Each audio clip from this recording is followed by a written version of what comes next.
I love you, a bushel and a peck, a bushel and a peck, and a hug around the neck. When Tennyson wrote, "'Tis better to have loved and lost than never to have loved at all," he missed the part about lost love I mean, we got 42 years to catch up on. roaring back to life. Yeah. Even 2 years ago, you could have sat me down and said, this is going to happen, and I'd say, nah, not a chance. For Jeannie Gustafson and Steve Watts, that unwritten line is poetry in motion.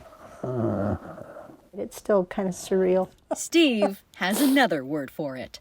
Unbelievable. Unglaublich.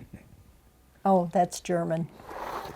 It all makes sense So we got to find the right page here. if you go back to 1972. Yep. The German club. We're right here. That's when Jeannie and Steve met at Loyola University, Chicago. Late winter of 72, Steve and I are standing right here in the back. It was the start of an 8-year-long relationship, but one they kept secret from Jeannie's mother. She didn't approve of the relationship because Steve was black. That's his graduation photo. Oh, he was a hunk. I say that to him and he looks at me and he goes, a hunk of what? So we have nothing except this photo. Baby, don't tell me. Eventually, Jeannie broke up with Steve. Regret followed instantly and stayed with her for 42 years. I regretted what I did after I did it. It was almost immediate. Then, as we shared with you last summer, a series of miracles But I can't tell you how happy I was when I found out where he was. that brought them together again. Jeannie found Steve in a care home outside Chicago. He'd been homeless for a time, lost a leg to infection, and suffered 2 strokes that robbed his ability to speak clearly. Jeannie, a retired nurse, brought Steve back to Oregon to start over. He's made a lot of improvement, even in the 6 months that he's been here. One of his goals is to stand. I tell him nothing is impossible based on everything that's happened so far. I'll give you the light of the moon. It helps that so many people are pulling for these two. Since their reunion, their story has been shared around the world. Don't make me wait too long. The latest thing is People magazine with J-Lo on the cover, no less. We have a full-page article on page 52. Now, how crazy is that? I thought the attention had pretty much died down, and then after after January 1st, so-and-so wants to talk to us, and I can't get anything. he can't get any sleep. They joke, but Jeannie and Steve know what their story means to others. The gifts and words of support say it all. Many from interracial couples who faced hardships of their own. I try and thank people for what they're saying, but also what I think is people want to hear something good nowadays. So I had to ask, would there be any extra special news to share on this Valentine's Day? Want to live? All right, you tell her. We're going to get married. And she decided. Tears of joy from this reporter. It's true. And one good turn deserves another. Come on in, Steve. We have a surprise. A Valentine's Day surprise. From Jeannie to Steve. There are so many songs, holidays, and milestones to make up for. I mean, we've got nothing but time. And time clearly has nothing on them. Just maybe a little wisdom. Follow your heart. I didn't do that the first time around. I should have. In Northwest Portland, I love you anyway. I know. Katherine Cook, I know. I love you too. KGW News. Yeah. Follow your heart.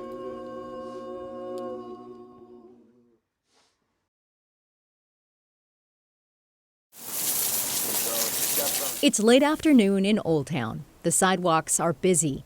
Some people are just passing through, but many others call these streets home. There are tents, trash, and tension. On paper, it seems no one here wants to leave. Richard Winkowicz will tell you otherwise after living here Stabbing, shooting, stealing, all that. for 5 years. So I got tired of it, and tired of it. Every single day, stress, stress, stress, stress. This corner on Northwest 3rd and Cooch I camped right here before. is where Richard lived. He still sells papers for street routes, and across the street there's Dixie Tavern. He helps the crew here set out cones on busy nights. In return, they give him food and a warm place to hang out. I love the people there. They treat me right, and I treat them respect. Yeah, it's Dan. Recently, Richard opened up to a Dixie staff member and said he was ready for a change. I said, John, I need off the streets really bad. I mean, I really do. So I can get my life back together. That got the ball rolling. In the days that followed, multiple people, agencies, and nonprofits stepped in to help. On Sunday, Richard moved into the Y-East shelter. It's run by Do Good Multnomah and funded by the Joint Office of Homeless Services.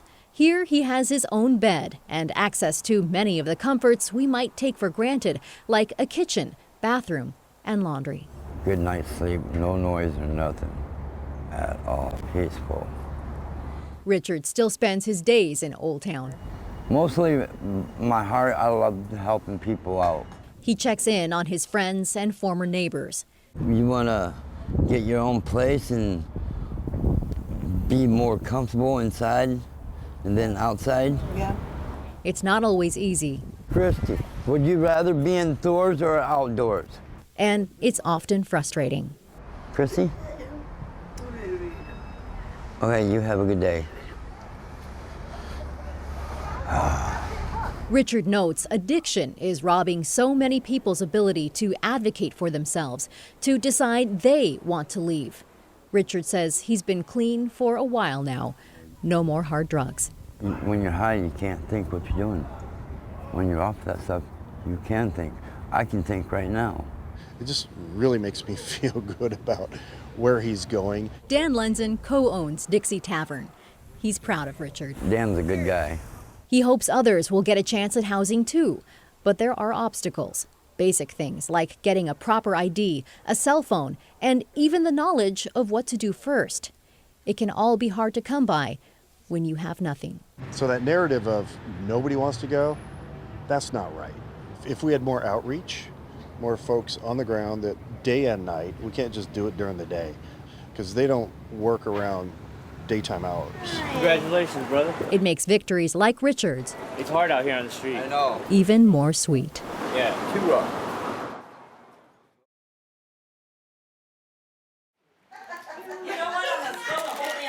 There's much debate over what makes a house a home. On this night, sprinkles, Skittles, and I've had a little cocktail. a few other things are giving life We're having a good time here. to these sparkling creations, and also the gingerbread houses. So, Miss Kelly, what's your theme this year? Jackie Kirkpatrick I've been doing this for 26. is the frosty Trust me, it will stick. that holds it all together. She started this tradition in 1996. It was a small group then, just her mom and a couple neighbors.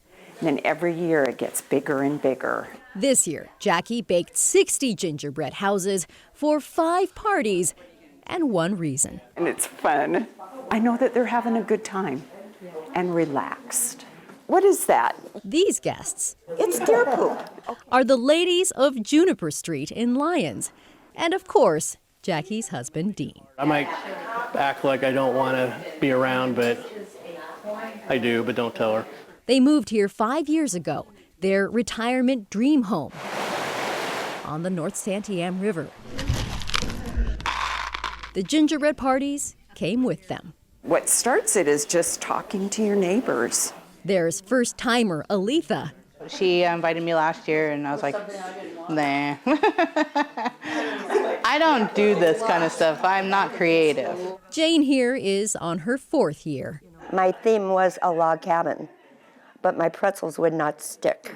It's bigger than just building gingerbread houses. It's a community that looks out for one another. Never was that more apparent than the summer of 2020. Wildfire ripped through the Santiam Canyon, forcing everyone to evacuate. We were fast asleep and got the phone call about 2:30, 2:45 that said, leave now. Lord help us all. I've never been so scared in my life. Aletha Shine is a volunteer firefighter with State and Fire District. She stayed behind. You know, she saved lives because these were people, older people that didn't know how close the fire was to their homes. Almost got stuck. Chief was yelling at us to get out of there. 11 days later, this group returned to Juniper Street. Their homes, by some miracle, were still here. Others, just across the river, were not. We have a lot of friends who did lose everything. Everything.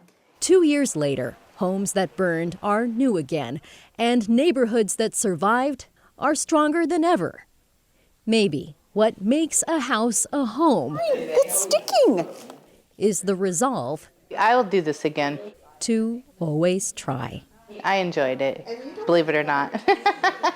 Smile. In Lyons, Katherine Cook, KGW News.